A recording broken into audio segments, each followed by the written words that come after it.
3, 2, 1. Bienvenidos a mi canal.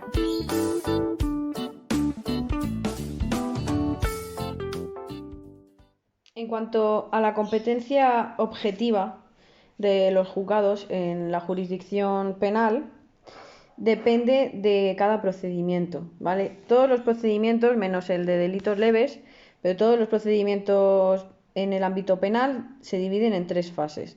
Tenemos la fase de instrucción, la fase intermedia y la fase de juicio oral. Según el procedimiento, cambia el nombre de la fase de instrucción, ¿vale? Por ejemplo, en el procedimiento ordinario, la fase de instrucción es el sumario, luego tenemos la fase intermedia y luego la fase de juicio oral. En el abreviado, la fase de instrucción se llama fase de diligencias previas y luego tenemos la fase intermedia y la fase de juicio oral.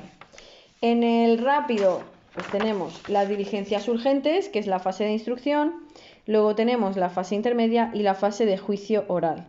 En el tribunal del jurado se mantienen los nombres con fase de instrucción, intermedia y juicio oral.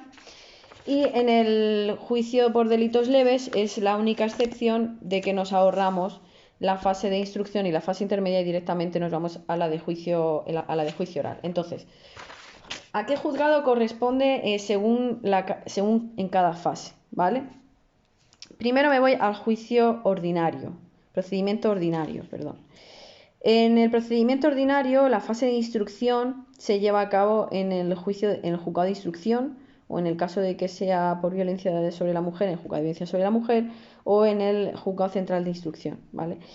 Y una vez finaliza la instrucción y se pasa a la fase intermedia, ya se manda directamente a la audiencia provincial, ¿vale? Ya sería competencia, tanto la fase intermedia como la fase de juicio oral, sería competencia de la audiencia provincial.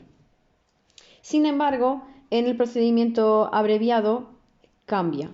La fase de instrucción y la fase intermedia es competencia del juzgado de instrucción o de violencia sobre la mujer o central de instrucción.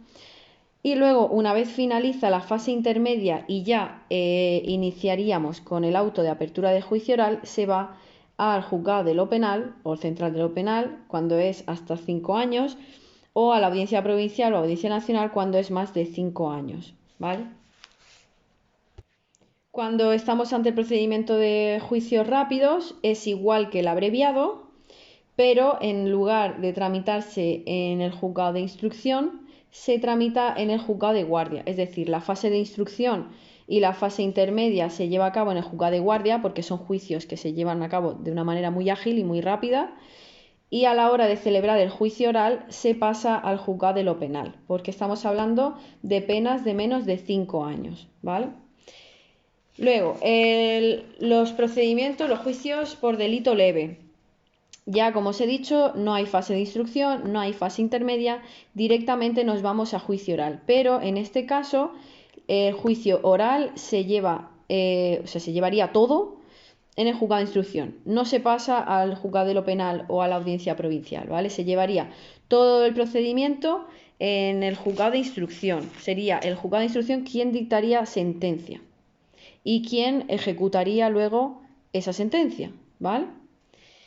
A diferencia de, por ejemplo, si se dicta sentencia por el juzgado de guardia o por el juzgado de instrucción en el resto de procedimientos, luego sería el competente, el que hubiese sido competente para dictar dicha sentencia, o sea, el juzgado de lo penal o la audiencia provincial sería el competente para ejecutar, ¿vale?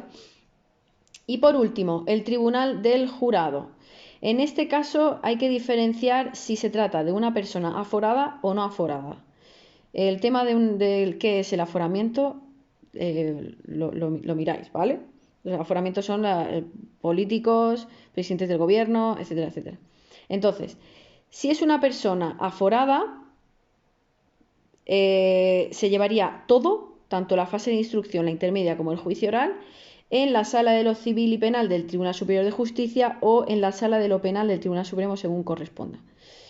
Y si no es aforada, se asimila al procedimiento abreviado, ya que la fase de instrucción y la fase intermedia se llevarían en el juzgado de instrucción y una vez finalizadas las diligencias de investigación se pasaría a la audiencia provincial, que es donde se llevaría a cabo el juicio del tribunal del jurado, con la designación de jurados, etcétera, etcétera.